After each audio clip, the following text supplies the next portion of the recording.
If you only use the verb have to talk about things you own, you're missing 90% of its power. Welcome to Speak Like a Native. Hey everyone, welcome to Speak Like a Native. I'm Maya. And I'm Leo. Let's get into it. So, Leo, quick question for you. What does the verb have mean? Haha, that's easy, Maya. It means to possess something. I have a phone, I have two sisters, I have an idea. Right, and that's the textbook definition. But here's the shocking truth. In everyday natural English, we use have more often for things we do, not physically own. In fact, using it only for possession is a huge red flag that someone is translating directly from their native language. Wait, really? So what are we using it for? Experiences, actions, states of being. It's the Swiss Army knife of English verbs. Today, we're going to crack it open. And in a few minutes, Leo, you are going to make the exact mistake that 90% of learners make when they walk into a cafe. Stay with us. I'm ready. And a little nervous. Don't be. It's a friendly mistake. Let's start with a super common one. Instead of saying, I want to see that document, what would a native say in a casual office setting? Can I see it? That's fine, but even more natural, let me have a look. Or, can I have a look? Have a look. We use have with a look to mean to examine or see something briefly. Oh, right. I've heard that. Have a look. Exactly. Now, imagine you're helping a friend move into a new apartment. They're struggling to lift a heavy box. You wouldn't say, do you need help? You'd say, Do you need a hand? perfect, or let me give you a hand. But notice the pattern. We don't say take a hand. We give or have or need a hand. These are fixed partnerships.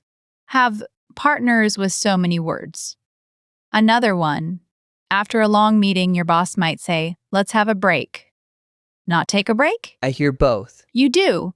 Take a break is also very common, but have a break is especially British and common in many contexts. The point is, have is doing the work. It's not possession. You don't own the break. You experience it, you do it. Let's get you trying. I'm your tired coworker at 3 p.m. I say, wow, I can't focus anymore. What do you suggest? We should have a coffee break?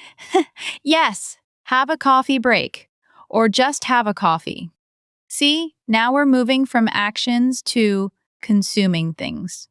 This is a massive category. In a restaurant, you don't say, I want a pizza. I mean, you can, but it's a bit direct, like a child. So what do you say? I would like a pizza? That's polite.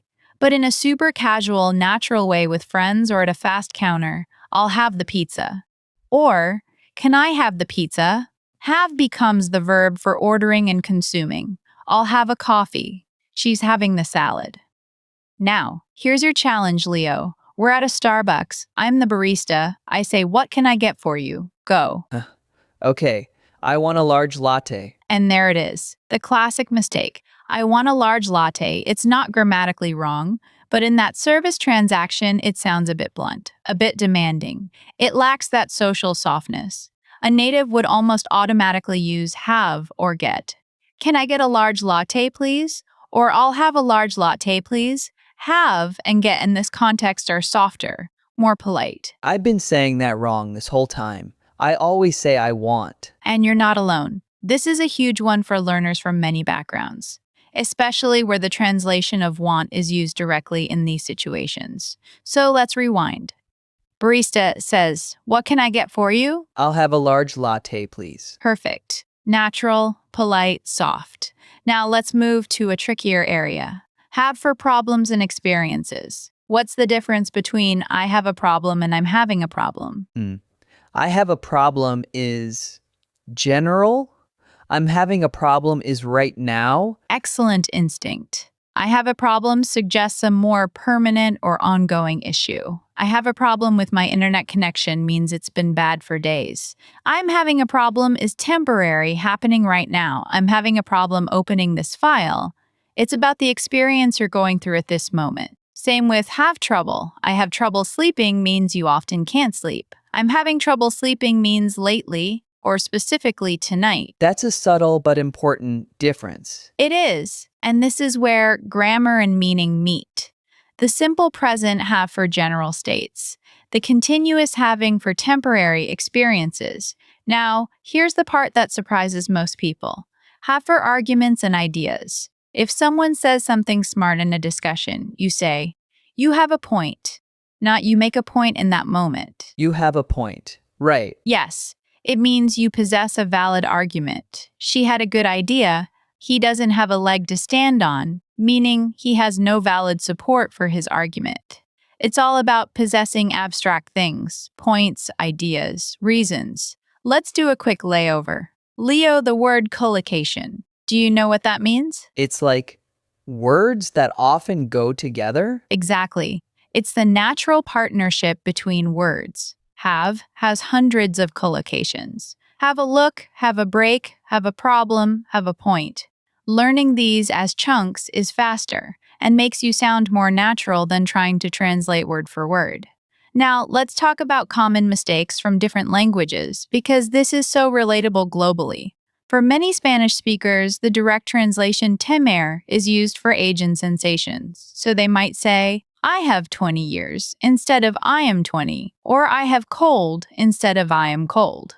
In English, we use be for those states. "I am 20, I am cold." In some languages, you make a shower, not have a shower. Yes, in many European languages, you make or take a shower. In English, you have a shower or take a shower. Have is the more British option, take is more American, but both are correct. The mistake is using make. You never make a shower unless you're building it in your bathroom. Got it. For many Chinese and Japanese speakers, the concept of having an experience can be tricky because the verb might not be used the same way. They might skip the have and say "I shower" instead of "I'll have a shower." Adding that have makes it a planned activity, an experience, not just a statement of fact. This is making so much sense. It's like have frames the activity. Beautifully said. It frames the activity. Now, suspense time. We've talked about actions, consumption, problems, and ideas. There's one more huge category, and this one is about relationships and influence. Have can mean to cause something to happen.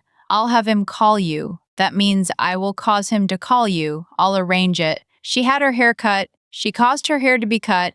This is the causative have. It's advanced, but super useful. Whoa, have can mean cause? It can, but let's not get too deep in the grammar jungle today. Just know it exists. For now, let's solidify the big ones. We're going to do a practice round. I'll give you a textbook or translated sentence, and you make it sound natural using have. Ready? Ready. Sentence 1. I desire to rest for a short time. I want to have a rest. Good. Or simply, I need to have a rest. Much more natural than I desire to rest. Sentence 2. I am experiencing difficulties with this grammar. I'm having trouble with this grammar. Perfect. See how that sounds like a real person? Sentence 3. Your opinion is valid in this discussion. You have a point. Excellent. And finally, the cafe test again. My wish is for 1 black coffee. I'll have a black coffee, please. Winner. You're getting it. Now, here's a listener challenge. I want everyone listening to think of one thing they want today. A coffee, a nap, to see a new movie trailer. Then, reframe it using have. Say it out loud. I'll have a coffee. I'm going to have a nap. Let me have a look at that trailer. Practice that mental switch, and if you're finding this shift in thinking helpful, imagine getting a little nudge like this every day. That's what happens when you subscribe to Speak Like a Native. Hit that subscribe button and the bell so you don't miss our daily lessons that move you from textbook to real talk. It really is about retraining your brain to use these chunks. Exactly. It's muscle memory for your mouth. Now, let's wrap up with the single most important takeaway from today. The rule is, in natural English, use have for experiences, not just possessions. Swap I want to see for, let me have a look. Swap I want a coffee for, I'll have a coffee. That one swap will make you sound instantly more natural. Have for experiences. Got it. This has been so helpful, Maya. My pleasure, Leo. And to all our listeners, thanks for spending your time with us. Remember, language is lived, not just memorized. Go out and have a great day. Use your new have. See you next time.